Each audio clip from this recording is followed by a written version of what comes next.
America को इस जंग से कोई कामयाबी हासिल नहीं हुई है। ईरान अमेरिका के मुंह पर जोरदार तमाचा रसीद किया। ईरानी सुप्रीम लीडर आयतुल्लाह खामनाई की इसराइल के खिलाफ फतह पर ईरानी कौम को मुबारकबाद। कहा, ईरान ने इसराइल के तमाम दावे कुचल कर रख दिए। 9 करोड़ ईरानियों ने मुत्तहिद होकर फौज का साथ दिया। अमेरिका इस जंग में इसलिए दाखिल हुआ कि उसे लगा कि अगर वो ऐसा ना करता तो इसराइल मुकम्मल तबाह हो जाता। बुलंदोबांग दावों के बावजूद ईरानी हमलों से सेहूनी रियासत पाश पाश हो गई।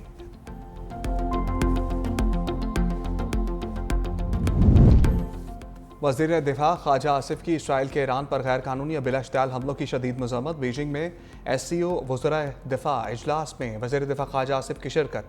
अज़ाम इंसानी बहरान और इसराइली बर्बरियत पर भी गहरी तशवीश का इजहार। वज़ीर दिफा का फ़लस्तीनियों पर हमले बंद करने और फौरी मुस्तकिल जंग बंदी पर जोर। वज़ीर दिफा ख्वाजा आसिफ ने कहा, बैनुल-अक़वामी बरादरी इसराइल पर जंग बंदी के लिए जोर डालें। पाकिस्तान तमाम शक्लों में दहशतगर्दी की मज़म्मत करता है। ख्वाजा आसिफ की ताजिकिस्तान, ईरान, काज़ाकिस्तान और चीन के वज़ीर दिफा से भी मुलाकातें।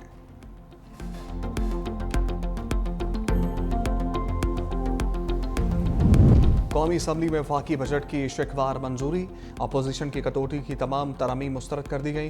कस्टम्स एक्ट में 14 तरमीम भी कसरत राय से मंजूर। वज़ीर आज़म का बैरिस्टर गौहर और असद कैसर से मुसाफहा। इजलास में वक्फा। वज़ीर आज़म की ज़ेर सदारत वफाकी काबीना का इजलास। कहा, बजट पर बहुत मेहनत की गई। बजट की हमायत पर सदर आसिफ अली जरदारी, बिलावल भुट्टो जरदारी का शुक्रिया अदा करता हूँ। वज़ीर ख़जाना, उनकी टीम और इत्तेहादियों की काविशें भी काबिल कदर हैं। मज़ीद कहा, अल्लाह का शुक्र है इसराइल ईरान जंग रुक गई। ईरानी कौम और क़यादत ने बहादुरी का मुजाहरा किया। तारीख में पहली बार ईरान ने खुले दिल से पाकिस्तान का शुक्रिया अदा किया।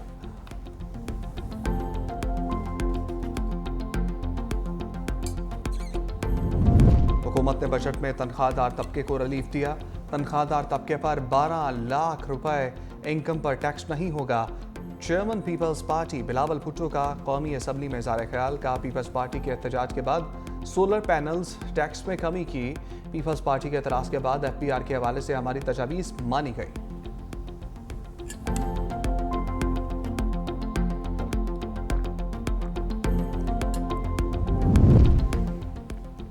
वफाकी बजट में अवाम के लिए कुछ नहीं। हुकूमत को गरीब लोगों की कोई फिक्र नहीं। पीटीआई रहनुमा आतिफ खान की प्रेस कॉन्फ्रेंस। कहा, बिजली के बिलों से बचने के लिए अवाम सोलर इस्तेमाल करते हैं। हुकूमत ने इस पर भी टैक्स लगा दिया। असद कैसर बोले, जब तक फाटा में अमन नहीं आता तब तक टैक्स नहीं लगाया जाए। हमें अमन दें तो फिर हम टैक्स भी देंगे।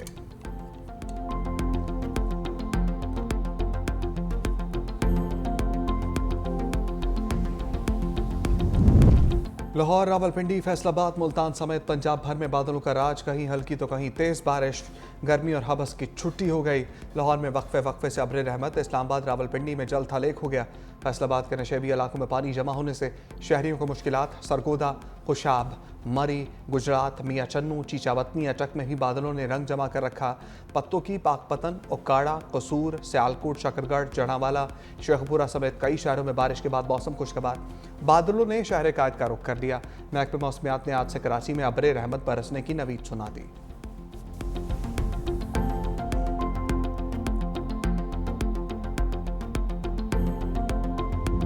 सफारती महाज पर भारत को शिकस्त दर शिकस्त। पहलगाम वाक़या पाकिस्तान से जोड़ने की एक और कोशिश नाकाम।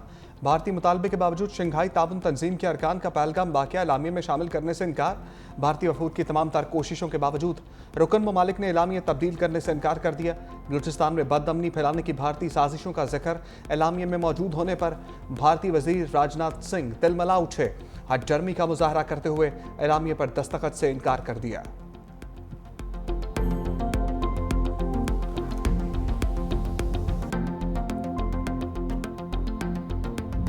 कराची समेत सिंध में 9 और 10 मुहर्रम को डबल सवारी पर पाबंदी। महकमा दाखिला सिंध ने दफ़ा 144 के तहत हुक्मनामा जारी कर दिया। नफरत अंगेज तकारीर, तशहीरी बैनर्स, लाउड स्पीकर, वाल चौकिंग पर भी पाबंदी होगी।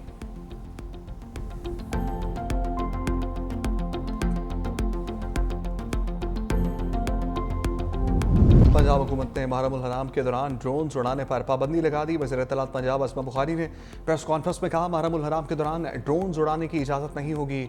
जो ड्रोन उड़ाएगा उसको गिरफ्तार किया जाएगा। सोशल मीडिया पर भी नफरत अंगेज पोस्ट करने की इजाज़त नहीं होगी। सेफ सिटी कैमरों के जरिए मुहर्रम हराम के जलूसों की निगरानी होगी। 35,000 से ज़ायद रज़ाकार भी ड्यूटी पर मौजूद होंगे।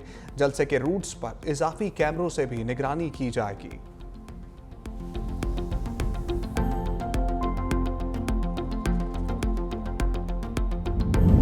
मुहर्रम उल हराम का चांद देखने के लिए मरकजी रोयत अल कमेटी का इजलास आज कोयटा में होगा। चेयरमैन कमेटी मौलाना अब्दुल खबीर आजाद सदारत करेंगे। वज़ीर आला पंजाब मरीम नवाज का बारिश के दौरान लाहौर के मुख्तलिफ इलाकों का दौरा, कज़ाफ़ी स्टेडियम, ज़हूर इलाही रोड, जेल रोड और दीगर इलाकों का जायजा लिया। वज़ीर आला मरीम नवाज का बारिशी पानी के बरवक्त निकासी पर इज़हार इत्मीनान। कज़ाफ़ी स्टेडियम और इतराफ 8 माह के दौरान पानी की निकासी का पायदार सिस्टम देने पर हुक्काम को भी सराहा। मरीम नवाज ने मुख्तलिफ इलाकों में बारिश की सूरत हाल का जायजा लेते हुए पानी की निकासी का भी मुशाहदा किया।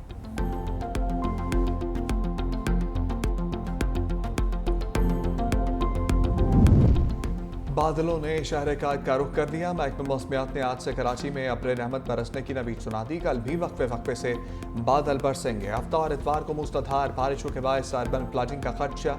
मानसून बारिशों का पहला स्पेल 2 जुलाई तक बारिशें बरसाएगा।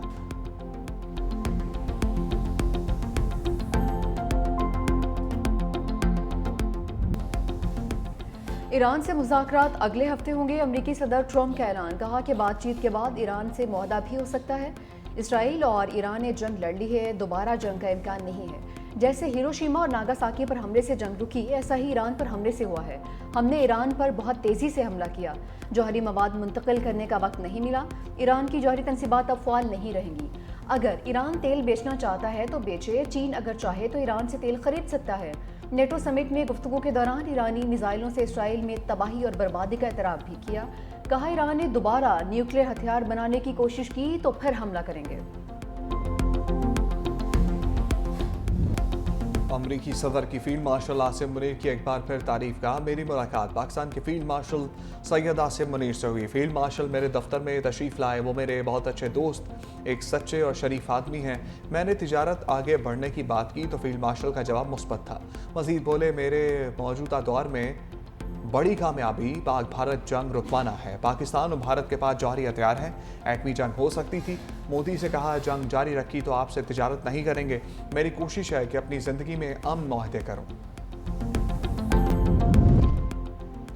ईरानी जौहरी तनसीबात की तबाही की तस्दीक हो गई। अमरीकी नेशनल इंटेलिजेंस की डायरेक्टर तुलसी गिबार्ड कहती हैं, नतंज, फर्दो और इस्फहान की जौहरी तनसीबात मुकम्मल तबाह हो चुकी हैं। ईरान को तीनों तनसीबात असर नौ तामीर करना होंगी, जिसमें कई साल लग सकते हैं। CIA के सरबराह जॉन रटक्लिफ की भी तस्दीक। कहा, अमरीकी हमलों से ईरान के न्यूक्लियर प्रोग्राम को शदीद नुकसान पहुंचा है। कई अहम तनसीबात तबाह हो चुकी हैं।